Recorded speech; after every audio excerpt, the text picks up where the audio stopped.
Sir ఇప్పుడు ఏపీలో చూస్తున్నట్టయితే జగన్ను చూసి టాప్ 30 మంది ఐఏఎస్ ఆఫీసర్లు భయపడుతున్నారని చెప్పేసి మనకు వార్తలు వస్తున్నాయి. అయితే వీరు సీక్రెట్ భేటీ కూడా రెడీ అవుతున్నారు అని కూడా మనకు వార్తలు వస్తున్నాయి. ఇందులో ఎంతవరకు వాస్తవం ఉంది సార్? జగన్మోహన్ రెడ్డిని చూసి ఇప్పుడు కొత్తగా భయపడటం ఏంటి?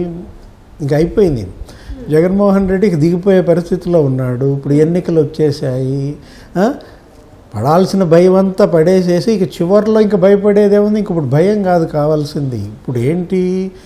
ఇవాళ ప్రధాన చర్చనీయాంశం ఐఏఎస్లంతా కూడా సీక్రెట్ మీటింగ్ వేసుకున్నారు. ఒక 30 మంది ఏదో చర్చించుకున్నారు.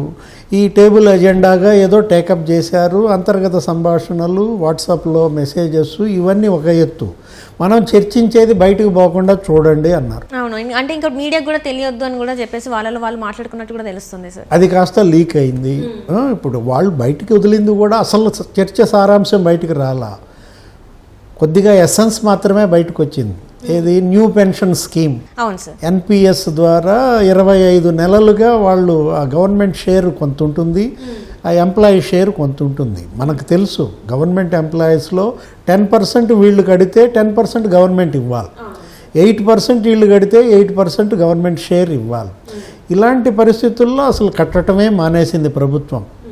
ఈ డబ్బులన్నీ ఎగ్గొట్టి ఆయన ఏదో బటన్లు నొక్కుతున్నా, వీళ్ళెటు కాదు కదా ఓట్లు వేసేది, నాకు పేదలు కదా ఓట్లు వేసేది అన్నట్టుగా దానికి ప్రయారిటీ ఇచ్చి ఇంప్లిమెంట్ చేసేది వీళ్ళు. చట్టం అమలు చేసేవాళ్ళు, చట్టం రూపొందించేవాళ్ళు, పాలసీ మేకర్స్ని టోటల్గా ఏం చేశాడు జగన్మోహన్ రెడ్డి? 5 ఏళ్లలో కాలు కిందేసి తొక్కేశాడు.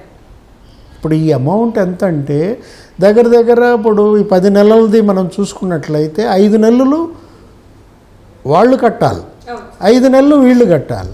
ఎంప్లాయీ కట్టిందే 2 షేరుగా చూపించేసి ఎగ్గొట్టేశాడు. 4200 కోట్లు ఇవాళ మేము కట్టాలి అని చెప్పి చూపించాడు కేంద్రానికి ఇచ్చిన నివేదికలో. దానిలో సగం షేర్ ఎవరిది? గవర్నమెంట్ది. 2100 కోట్లు కట్టాల్సింది కాస్త ఎగ్గొట్టాడు అన్నమాట. ఇప్పుడు ఇదే కాదు, మొత్తం టీచర్లు కానీ గవర్నమెంట్ ఎంప్లాయీస్ అందరికీ కూడా నీకు 32,000 కోట్ల బకాయిలు ఉన్నాయి. ప్రభుత్వం చెల్లించాల్సిన బకాయిలు 32,000 కోట్లు ఉన్న దీంట్లోనే రేపటి ఎన్నికల్లో వీళ్ళంతా కూడా తనకు ఎక్కడ ఎదురు చేస్తారో అని ఏం చేశాడు? వాలంటీర్లని, సచివాలయ సిబ్బందిని, వాళ్ళొక 2 లక్షలు, వీళ్ళొక 2 లక్షల మందిని వదిలాడు. ఇప్పుడు ఈ 4 లక్షల సైన్యాన్ని అడ్డం పెట్టుకుని రేపొద్దున ఎన్నిక చేద్దాం అనుకుంటే ఎలక్షన్ కమిషనర్ ఏమన్నాడు? వద్దే వద్దు అన్నాడు. అవును సార్. కానీ మంత్రి ధర్మాన గారు వ్యాఖ్యలు అయితే చేశారు కదా సార్, వాలంటీర్ని అక్కడ కూర్చోవాలి అని చెప్పేసి, ఏజెంట్లో కూర్చోవాలని చెప్పేసి తను మాట్లాడడం అయితే జరిగింది కదా సార్. అంటే ఈ కమిషన్ ఏదైతే మన ఈసీ అయితే చెప్పిందో దానికి ధిక్కారంగా వీళ్ళు చెప్పడం, అంటే వాళ్ళ చేతిలో అధికారం ఉందని అలాంటి వ్యాఖ్యలు చేశారనుకో. కేంద్ర ఎన్నికల సంఘం దీనిపైన ప్రధాన దృష్టి పెట్టింది. పొరపాటును కూడా వాలంటీర్లకి ఈ విధులు ఇవ్వటానికి వీల్లేదు. సచివాలయ సిబ్బందిని అవసరమైతే వాడుకున్నా కూడా కేవలం ఆ ఇంక్ వేసే డ్యూటీ, ఏది ఓటేసిన తర్వాత వేలు మీద ఇంకు వేయడానికి మాత్రమే వాళ్ళని వాడండి అని చెప్పినా కూడా అది కీలకమైన బాధ్యత. ఎందుకని? వీళ్ళు వైసీపీ వాళ్ళు వస్తే ఇంక్ వేయరు, తెలుగుదేశం జనసేన వాళ్ళు వస్తే ఇంక్ పెడతారు. అప్పుడు మళ్ళీ అతను ఇంకోసారి ఓటుకు రమ్మని పిలవడమా? అసలు వీళ్ళు ఉండటానికే వీల్లేదు, బూతుల్లో ఉండటానికే వీల్లేదు. వీళ్ళని ఏజెంట్లుగా కూడా పెట్టద్దు. ఎలక్షన్ కమిషన్ వీళ్ళల్లో ఎవరిని కూడా వైసీపీ పోలింగ్ ఏజెంట్లుగా కూడా కూర్చోబెట్టడానికి వీల్లేదు. ఎందుకంటే వీళ్ళు ఇంటింటికి తిరిగారు, ఇంటింటికి పింఛన్లు పంచిపెట్టారు. వీళ్ళను చూస్తే వాళ్ళు మొహమాటం పడి మళ్ళా ఎక్కడో భయపడి వీళ్ళు ఏమైనా చేస్తారేమో అనే భయంతో ఎక్కడ ఓటుని, ప్రజా తీర్పుని కాలరాస్తారో అనే ఉద్దేశంతో వీళ్ళని వద్దే వద్దు అని ఎలక్షన్ కమిషన్ అందన్నమాట. నిన్నటి 30 మంది ఐఏఎస్ల మీటింగ్ వెనుక అసలు ఉద్దేశం ఏంటంటే 5 ఏళ్లలో ఆల్ ఇండియా సర్వీస్ ఉద్యోగులంతా కూడా భయకంపితులయ్యారు. 5 ఏళ్ల జగన్మోహన్ రెడ్డి పరిపాలనలో అనేక కేసులు మనం చూసాం. ఐఏఎస్లు, ఐపీఎస్లు వీళ్ళ మెడకు చుట్టుకుంటాయన్నమాట రేపొద్దున. ఎలా అయితే కేసీఆర్ పరిపాలన 10 ఏళ్ళు తెలంగాణలో ఐఏఎస్ల మెడ చుట్టుకుంటుందో, ఐపీఎస్ల మెడ చుట్టుకుంటుందో, ఇవాళ అక్కడ అధికార యంత్రాంగం ఎలా దోషులుగా నిలబడాల్సి వస్తుందో, రేపు ఆంధ్రప్రదేశ్లో కూడా అదే పరిస్థితి ఎదురైతే ఏంటి? మనం దోషులుగా జైళ్ళకు వెళ్లాల్సిందేనా? గతంలో రాజశేఖర రెడ్డి పరిపాలనలో ఐఏఎస్లు జైలుకు వెళ్ళారు. జగన్మోహన్ రెడ్డి చేసిన క్విడ్ ప్రోకో కేసులు నీకు తెలుసు. ఏది బీపీ ఆచార్య, ఈమె శ్రీలక్ష్మి గారు. ఆ రోజు నిజంగా శ్రీలక్ష్మి గారిని చూసి జాలిపడనాళ్ళు లేరు. ఆమె జైల్లో ఉందన్నమాట. 16 నెలలు జగన్మోహన్ రెడ్డి జైల్లో గడిపినప్పుడు ఐఏఎస్లు కూడా జైళ్ళకి వెళ్ళారు. రేపు మళ్ళా జగన్మోహన్ రెడ్డి మీద కేసులు గనక మళ్ళా సివియర్ అయి పాత కేసులు మళ్ళా విచారణ స్పీడ్ అయితే ఏది కోర్టు గనక వీటిపైన కన్నెర్ర చేసి 3081 వాయిదాలకి ఎగ్గొట్టడం ఏంటి అని గనక సీరియస్ అయ్యి డే టు డే ఎంక్వైరీ పెట్టేసేసుకుని స్పీడ్ చేస్తే జగన్మోహన్ రెడ్డి జైళ్ళకి వెళ్ళడంతో పాటు పాత కేసుల్లో ఐఏఎస్లు మళ్ళీ జైళ్ళకి వెళ్తారు. ఇప్పుడు ఈ 5 ఏళ్ల పరిపాలన కూడా ఇది క్విడ్ ప్రోకో 2.0. అది క్విడ్ ప్రోకో 1.0 అయితే ఇది 2.0 అన్నమాట. ప్రతి స్కీములోనూ స్కాములే.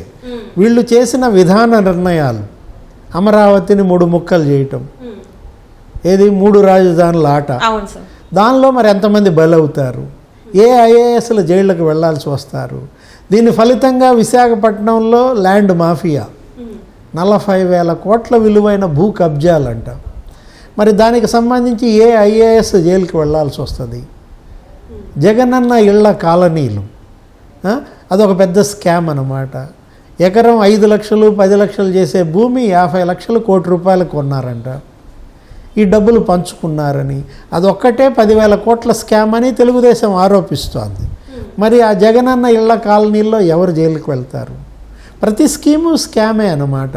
ఏది నాదెండ్ల మనోహర్ బయట పెట్టాడు బోల్డ్ స్కాములు, తెలుగుదేశం పట్టాభి బయట పెట్టాడు బోల్డ్ స్కాములు. అంబులెన్స్లో ఒక స్కామ్ అని, చిక్కీ పిల్లలకి ఇచ్చే చిక్కీ కూడా ఒక స్కామ్ అని, ట్యాబులు ఇవి ఉన్నాయి కదా సిస్టమ్స్ పిల్లలకి ఇచ్చినటువంటిది, అది బైజూస్ అనేది ఒక స్కామ్ అన్నారు. అదొక 1000 కోట్లు అన్నమాట. ఇప్పుడు ఈ వాలంటీర్లకు, సాక్షి యాడ్స్కు, సీఎం గారి మీడియా సంస్థలకు ఇచ్చినటువంటి ప్రభుత్వ ధన దుర్వినియోగం, ఆ తర్వాత ఆయన భారతీ సిమెంట్స్కి మరి సిమెంట్ కొనుగోళ్ళు, ఇవన్నీ కూడా స్కాములుగా మారుతున్న దీంట్లో ప్రజల్లో ఏంటి చర్చ? ఏ ఐఏఎస్లు భవిష్యత్తులో జైళ్ళకి వెళ్లాల్సి వస్తుంది. అందుకోసమే ఐఏఎస్లు ఈ సీక్రెట్ మీటింగు, ఈ ఆందోళన, లోపల ఏం జరిగింది ఆ టేబుల్ అజెండా బయటకు రావడానికి వీలు లేదు అనేది ఇందుకే అన్నమాట. ఎందుకు సార్ అంటే బయటకు వస్తే ఏమైంది సార్? మరి అంటే మళ్ళీ ఇంకేమన్నా వీళ్ళ మీద ఏమైనా యాక్షన్ తీసుకుంటారా మరి జగన్? అంతే కదా, మరి వాళ్ళ యొక్క మాన్యువల్స్ ఉల్లంఘించారు, వాళ్ళకి ఇచ్చిన గైడ్ లైన్స్ అతిక్రమించారు. సంతకం పెట్టేదే వాళ్లే కదా, ఇవాళ సిగ్నేచర్ పవర్ది జగన్మోహన్ రెడ్డికి కాదుగా. సంతకం పెట్టి ఫండ్ రిలీజ్ చేసేది ఐఏఎస్. ఇప్పుడు ఇవాళ కలెక్టర్లంతా ఇబ్బందుల్లో ఉన్నారు. దొంగ ఓట్లు చేర్పించినటువంటి గిరీష, తిరుపతి మున్సిపల్ కమిషనర్, ఏమయ్యాడు ఆయన? ఇవాళ సస్పెండ్ అయ్యాడు. ఆయన ఒక్కడే కాదు, 2 జడ్పీ సిఈఓలు, స్వరూపరాణి మనం చూసాం అనంతపురం, పయ్యావుల కేసు పోరాటంతో ఏమైపోయింది, సస్పెండ్ అయ్యారు. జడ్పీ సిఈఓలు, ఐఏఎస్ గిరీష, వీళ్ళందరూ సస్పెండ్ అయిన పరిస్థితుల్లో మనకెందుకు వచ్చిన గోల? ముందు మనం సేఫ్గా మనం ఉండాలి అని చెప్పి ఆల్రెడీ వాళ్ళు వాళ్ళ ఫైళ్ళు వాళ్ళ దీంట్లో వాళ్ళు పడ్డారు. ప్రభుత్వం మారుతోంది. ఐఏఎస్లు ఆల్రెడీ కొంతమంది వెళ్ళి చంద్రబాబును కలిశారు, ఆయన మంచి చేసుకునే ప్రయత్నాల్లో ఉన్నారు. అంటే నెక్స్ట్ ముఖ్యమంత్రి ఆయన కనుక అయితే మేము సేఫ్ జోన్లో ఉన్నాలన్నట్టుగా. ఈ విధంగా కలవరం. జగన్మోహన్ రెడ్డి మునగటం కాదు, మొత్తం రాష్ట్రాన్ని ముంచటం కాదు, ఇప్పుడు ఈ అధికార యంత్రాంగాన్ని కూడా ముంచేశాడు.